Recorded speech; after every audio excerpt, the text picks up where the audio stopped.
Elara Voss had always seen the world through strokes of color and shadow.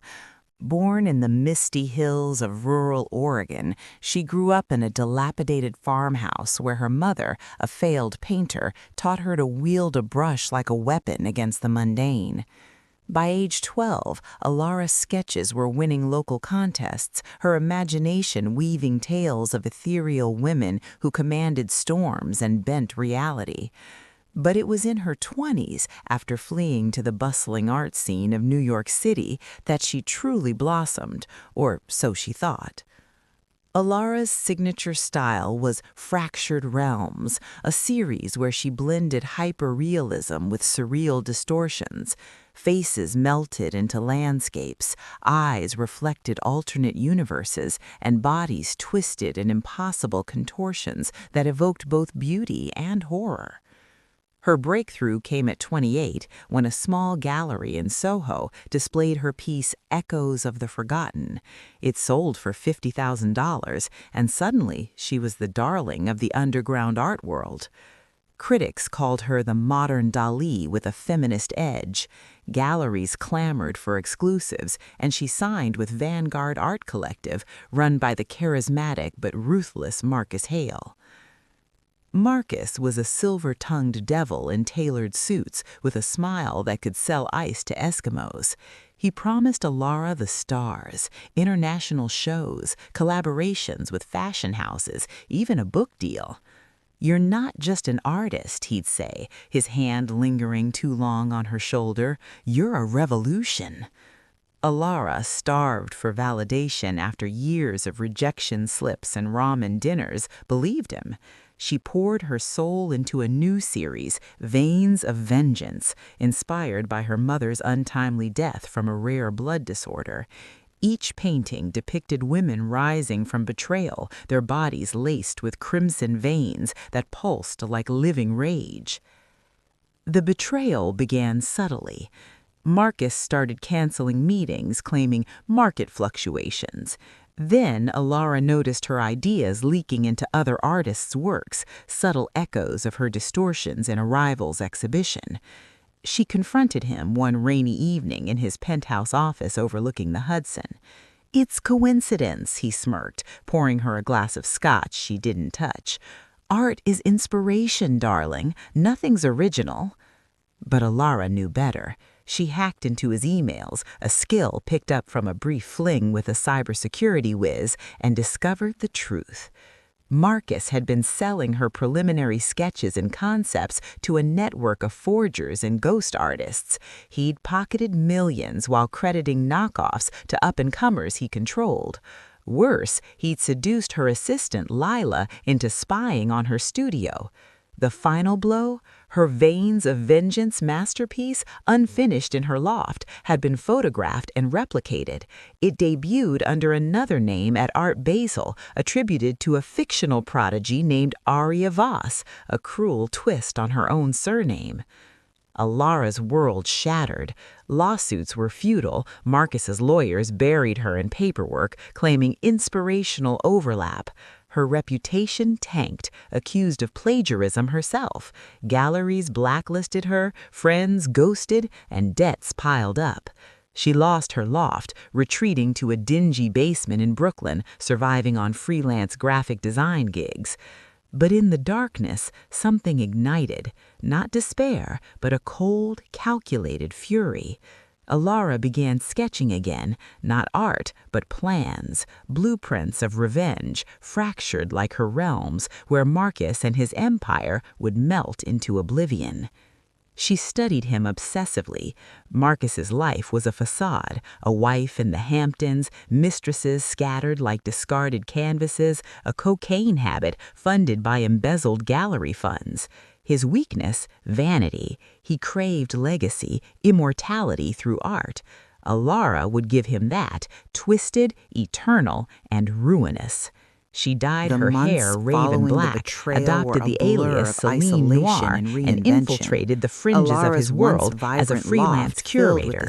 Patience was her new medium. Revenge, her masterpiece. Basement apartment where roaches skittered across cracked linoleum. She pawned her remaining paintings for scraps, her Fractured Realms series fetching pennies from indifferent buyers. Nights were spent scrolling through social media, watching Marcus's ascent, red carpet galas, interviews in glossy magazines, his face plastered on billboards for Vanguard's latest visionary exhibit. The pain was physical, a vice around her chest. Memories haunted her, Marcus's laughter at her ideas, Leela's apologetic texts before she vanished. Elara's health deteriorated, insomnia carved hollows under her eyes, and she subsisted on coffee and spite. But amid the wreckage, she found clarity. Revenge wasn't impulsive, it was architectural. She mapped Marcus's network like a spider web, investors, artists, lovers, all nodes to exploit. First, she targeted Leela, the former assistant, now Marcus's live-in muse, flaunted her new life on Instagram, yacht parties, designer dresses. Elara, under her Celine alias, befriended her at a low-key art mixer. "I love your energy," Elara cooed, slipping Leela a business card. Over drinks, she planted seeds of doubt, whispers about Marcus's infidelities, forged emails suggesting he planned to discard her like yesterday's trend. Leela cracked within weeks, spilling secrets, bank accounts, passwords, even the location of Marcus's hidden safe in his Hamptons estate. With that intel, Elara delved deeper. She learned Marcus laundered money through fake art sales, evading taxes with offshore accounts. His cocaine supplier? A shady dealer named Rocco, who operated from a warehouse in Queens. Elara posed as a buyer, recording their transaction with a hidden camera. Blackmail material, tucked away like a loaded brush. But the descent tested her. One night, alone in her basement, she slashed a canvas in rage, blood from a cut finger mixing with paint. It birthed a new piece, Abyssal Heart, a self-portrait of a woman drowning in shadows, veins bulging with ink-black venom. It wasn't for sale, it was her manifesto. She hung it above her bed as a reminder. Falling was temporary, rising would be cataclysmic. Elara expanded her arsenal. She took self-defense classes, learning to wield a knife with the precision of a scalpel. She studied psychology, devouring books on manipulation and gaslighting. Online forums taught her digital forgery, photoshopping documents, deepfaking voices. Her unique edge? Artistry. She created forged masterpieces, replicas so perfect they could fool experts, planting them in Marcus's inventory to trigger audits. The turning point came at a Vanguard fundraiser. Disguised with contacts and makeup, Elara slipped in as Celine. Marcus didn't recognize her, his eyes glazing over her like a minor work. But she overheard him boasting to investors about acquiring her stolen concepts. Fury surged, but she smiled, toasting with poison charm. That night, she hacked his gallery security cams, watching him stumble home with a new conquest. Vulnerability noted. As winter gripped the city, Elara's plan coalesced. Phase 1, erode his alliances. She anonymously tipped off his wife about the mistresses, complete with photos. Divorce papers followed, draining his finances. Phase 2, sabotage his reputation. Forged reviews accused Vanguard of peddling fakes. Whispers spread like wildfire in art circles. Marcus's shows flopped. Sponsors fled. Yet doubt crept in. Was she becoming the monster she hunted? Staring at her fractured reflection, Elara whispered, "No, this is justice." Her descent forged her anew, a shadow warrior, ready to strike. With the foundations laid, Elara's revenge evolved into a symphony of deception. She rented a small warehouse in the Bronx, transforming it into her war room. Walls were plastered with timelines, photos, and diagrams, Marcus at the center, threads connecting him to his downfall. Her days blurred into nights, fueled by adrenaline and black coffee.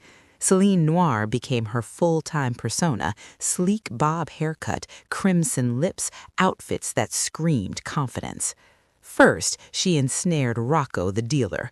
Posing as a journalist investigating art world vices, she met him in a dimly lit bar. "I hear Marcus Hale is your best client," she probed. Rocco, loosened by whiskey, bragged about deliveries. Elara recorded it all, then anonymously sent the tape to the DEA. Raids followed. Rocco flipped, naming Marcus in exchange for leniency. The scandal hit tabloids. Art mogul linked to drug ring. Marcus's stock plummeted, but he lawyered up, denying involvement. Undeterred, Elara targeted his investors. Using Leela's stolen passwords, she accessed Vanguard's financials. She fabricated emails suggesting embezzlement, routed funds to dummy accounts she controlled. When audits loomed, she planted forged artworks in the gallery, her own replicas aged with chemicals to mimic antiquity. Experts declared them fakes. Headlines screamed, "Vanguard fraud exposed." Investors sued, pulling millions. But Marcus was resilient, a cockroach in pinstripes. He pivoted, announcing a comeback exhibit, Eternal Legacies, featuring rediscovered masters. Elara smirked. She knew he'd pilfer her old sketches for it. Time to personalize. She infiltrated his inner circle by seducing his PR manager, a slick operator named Trent. Over pillow talk, she gleaned schedules, weaknesses. Trent confided Marcus's paranoia, sleeping pills, therapy sessions for imposter syndrome. Elara exploited that. She created deepfake videos, Marcus confessing to thefts, circulated on dark web forums. Whispers reached critics. His therapy notes, hacked and leaked, painted him as unstable. His wife, in divorce proceedings, used them against him. Custody battles ensued over their 2 kids, whom Elara pitied but deemed collateral. In her warehouse, Elara painted obsessively. Web of whispers, a massive mural of entangled figures, each face a victim or perpetrator. It mirrored her plan's intricacy. She recruited allies, a disgruntled ex-employee, a hacker friend from her past. They formed a covert trio, dubbing themselves the Fractured. Together, they rigged Marcus's email to send incriminating messages to rivals. The web tightened.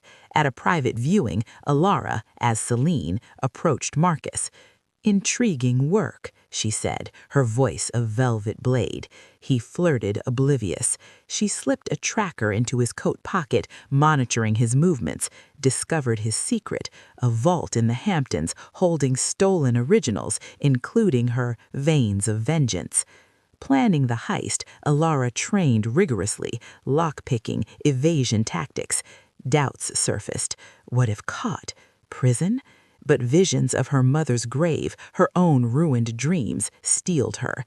"This ends with him broken," she vowed. As spring bloomed, the web was complete. Marcus, fraying, hosted a gala to salvage his name. Elara smiled in the mirror, applying war paint. The trap was set.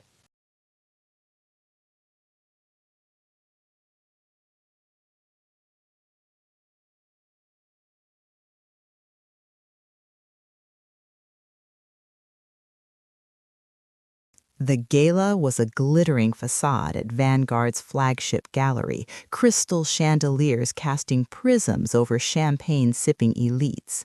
Marcus, gaunt but defiant, mingled with forced charisma.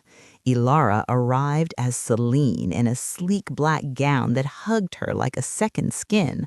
Her heart thrummed, a predator in sheep's clothing. Phase 3? The strike. While guests admired the Eternal Legacies pieces, many bastardized from her work, Elara's hacker ally, Jax, looped the security feeds. She slipped away, descending to the basement vault.